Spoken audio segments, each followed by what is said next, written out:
일본 사례를 듣도록 하겠습니다. 자연해법연구소의 오창길 소장님으로부터 일본 참여 사례 듣도록 하겠습니다. 박수로 맞이해 주시기 바랍니다.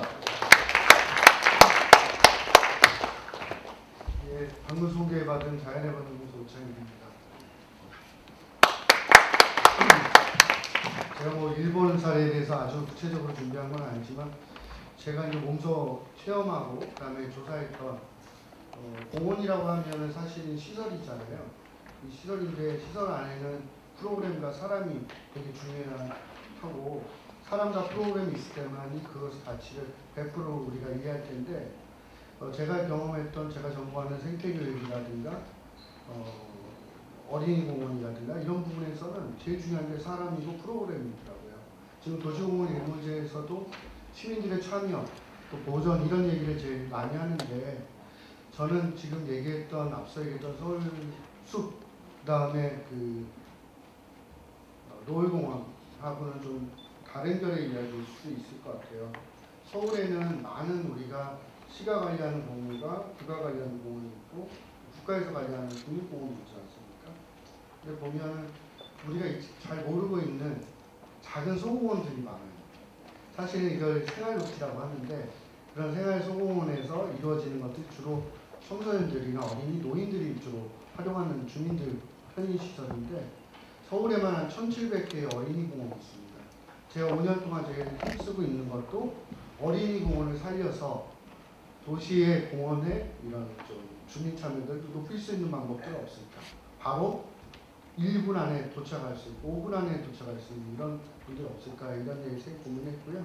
제가 오늘 보여드리는 첫 번째 사례는 제가 대학원 다닐 때 그 우리 사야마 구릉공원이 하고 또 여기 소개되지 않았지만 도쿄의 노가와 공원이라는 두 가지 사례가 시민 참여 프로그램으로는 가장 유명한 사례인데 그 중에서 사야마 구릉공원을 운영하고 있는 아까 서울그린트러스트 같은 엠피어 버스라는 조직에서 운영하고 있는 보전과 프로그램에 대한 이야기.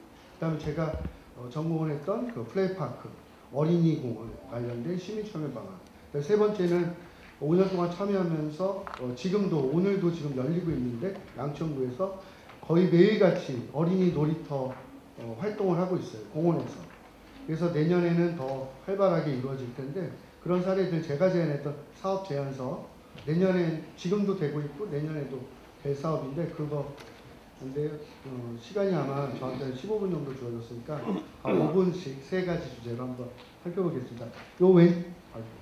첫 번째 사진을 보면은 제가 관여하고 모니터링했던 우리 세타가야구 일본에서 도쿄에서는 어떻게 보면 강남이나 양천구 같은 되게 주택이 잘 보존되어 있고 그 중산층들이 사는 지역인데 거기서 1979년도에 일어났던 플레이파크 운동의 상징과 같은 세타가야구의 심벌입니다.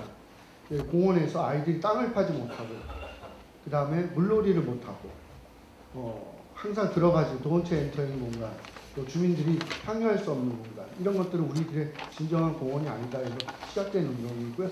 두 번째는 사야마 구릉공원에서 우리가 숲에서 아이들이 숲을 즐기고 있는 모습인데 그 다음 장 보시죠.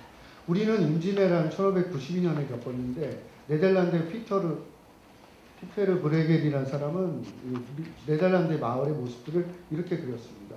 16세기의 마을의 모습이고 우리도 마찬가지일 텐데요. 이런 나대지 한 500평에서 1000평 정도 되는데 우리가 한 91가지의 놀이가 있었습니다. 이거는 뭐냐면 우리가 마당과 공원, 지금은 이제 근대화되고 도시화되니까 공원이라는 이름을 붙였지만 예전에는 마을에 이런 빈 공간들에서 공원과 같은 이름들을 했고 물론 산지에서도 있었지만 이런 활동들이 있었습니다. 자, 첫 번째. 그래서 세 가지 아까 얘기했던 이런 거고요. 그 다음 넘어가 주시죠. 예. 그래서 사토야마 공원이라는 건 다 아시다시피 우리 뒤편에 있는 마을 산을 끼고 있는 산지공원들 이런 것들을 얘기하는 거고요. 넘어가 주시죠. 우리가 엠피어 버스가 이제 위탁을 하면서 거기서 내걸었던 공원의 힘은 뭘까? 첫 번째, 자연환경을 지키는 것이다. 커뮤니티를 우리가 만들 수 있다. 건강과 레크레이션, 또 문화예술, 방제, 경제효과. 근데 교육 놀이 활동도 있을 것이다. 이렇게 공원의 힘을 정리하는 것을 잠깐 보여드렸습니다. 그다음 공원의 힘을 이루기 위해서는 세 가지 파트의 팀이 있어야 되는데 자연환경 관리가 해야 되고 그다음에 환경교육 팀이 있어야 되고 그다음에 협동기획팀이 있는데 시민 참여를 받아가지고 있는 우리 협동기획팀. 최근에 서울시에 우리가 공원문화팀, 공원협력팀 이런 것들이 지금 푸른 도시구에 생겼습니다. 서울시가 아마 다른 17개 시도보다는 가장 먼저 앞서서 갔는데 이런 문화와 협력에 관한 것들이 그동안 우리가 너무 많이 늦춰져 있지 않았던가. 그래서 어떤 민간단체의 어떤 주장인 것처럼 하지만 실제로 그동안 공원이 근대화되면서 가졌던 건 시민들의 참여를 통해서 온전히 자라났다라는 것을 알 수 있었고요. 넘어가거든요. 그래서 일본에서는 이게 도이즈메 개혁이 되게 명과 암이 있는데요. 밝은 부분에서는 이렇게 민간단체들이 공원을 관리하는 이런 제도들을 80년대부터 있었던 뭐 지정자 관리제도, 또 관리자, 위탁관리제도 이런 것들을 2003년인가요? 고이즈미 집권 시절에 지자부 지방자치법을 개정을 해서 지정관리제도. 어저께 우리 행자부 장관이 우리도 지방자치법을 개정을 해가지고 뭐 100만 이상인 뭐는 뭐 어떻게 한다 이런 얘기했던 것처럼 공원에 대한 부분들도 이렇게 해서 민간에게 위탁을 하겠다는 거예요. 프로그램과 시설 운영. 자, 넘어가 보시면 그래서 만들어진 것들이 도쿄대에도 몇천 개의 공원이 있을 텐데 보통 하나의 NPO가 우리 노유공원 시민모임 사실 굉장히 엄청난 일을 하고 있는데 이런 공원들을 이렇게 많은 보니까 70개 공원을 한 단체가 제가 얼마 전에 만났던 다른 단체도 보니까 그 이름이 뭐더라 까먹었는데 거기도 보니까 90개 정도의 되게 작은 소공원까지 포함을 시켰을 때 그래서 거의 푸른도시구의 사업들과 거의 시설 운영에서는 거의 넘어갔다 민간에 일본 같은 경우는 그래서 이런 공원이고요 넘어가시죠. 그래서 지정 관리하고 있는 공원들은 근린공원, 뭐 어린이공원 여러 형태입니다. 그래서 거기서 중요한 것들은 프로그램 넘어가 주시겠어요? 그래서 구릉이기 때문에 도립공원도 이런 모습이고요. 거기서 제일 중요한 거는 뭐냐? 보존과 환경교육이다. 그래서 우리가 생각했던 여태까지 공원을 그냥 수혜자 입장에서 참여를 했는데 시민들이 어떻게 이 공원들을 지킬 것인가의 문제, 또 시민들이 내 일상 속에서 공원들을 어떻게 향유할 것인가 이런 그리고 미래 세대의 청소년들과 또 전생에 걸쳐서 프로그램들을 교육을 어떻게 할 것인가 이런 모습들인데요. 빨리 넘어가도 될 것 같습니다.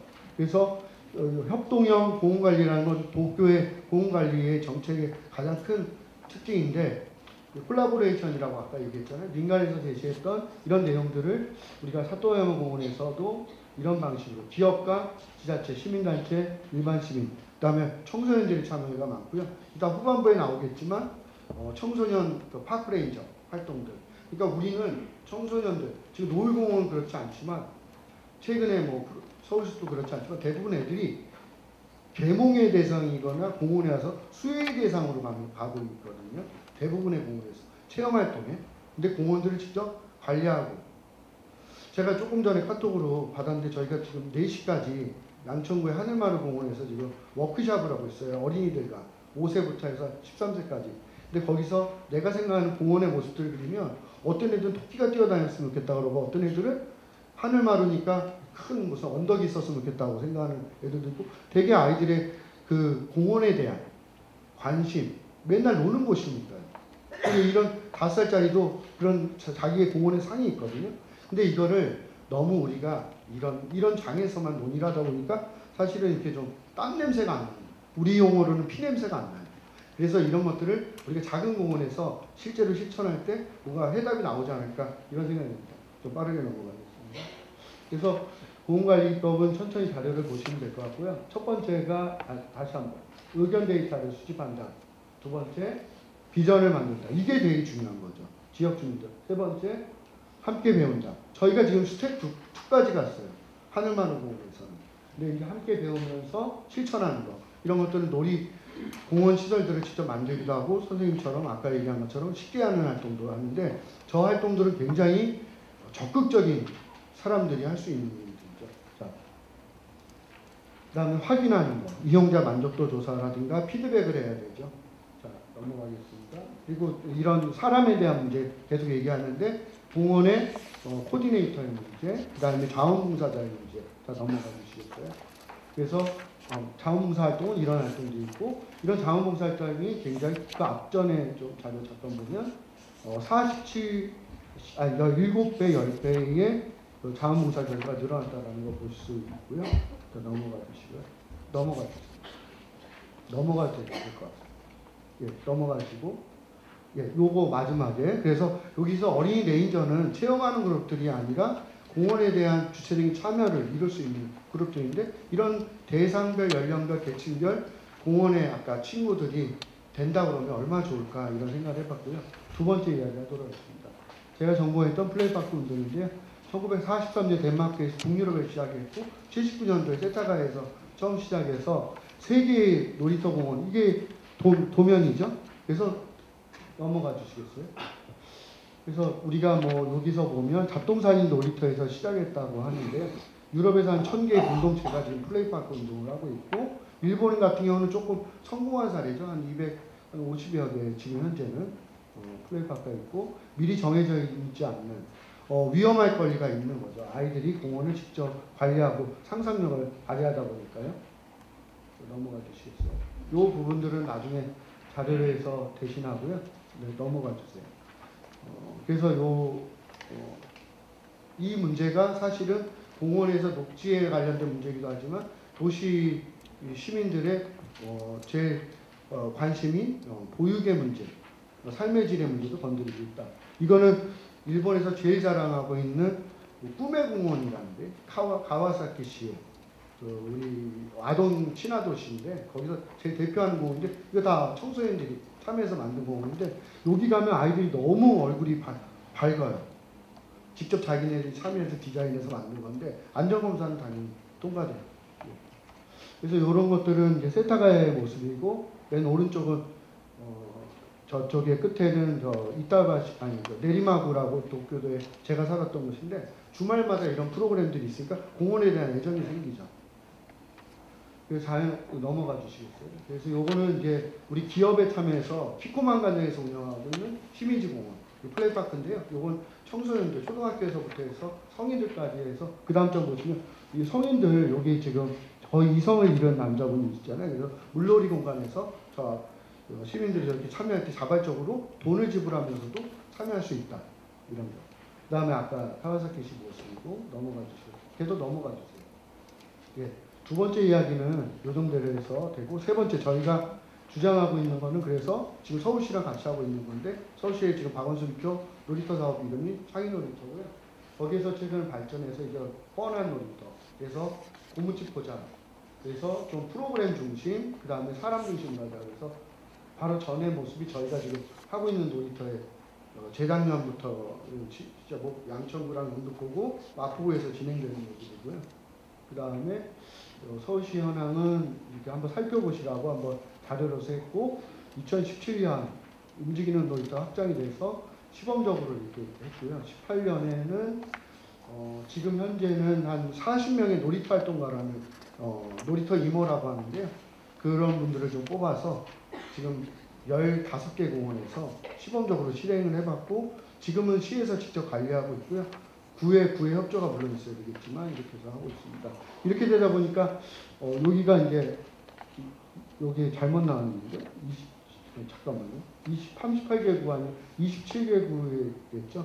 그래서 71개국의 창의 놀이터라는 공간 개선을 했지만 프로그램이 없으니까 움직이는 놀이터라는 운동을 제가 제안을 했고 이제 구에서 지금 운영을 하고 있는 거고요. 아까 16개인데 하나가 줄었어요. 15개로 해서 지금 34명의 놀이터 활동가들이 일주일에 2, 3일씩 가서 활동을 하고 있는데 어린이들만 오는 게 아니라 할아버지라든가 조선 가정이라든가 아니면 엄마들이 많이 참여하고 있고 특히나 유치원이나 저학년들은 부모님들이 참여가 되게 많아서 공원에서 커뮤니티 기능도 생기고요.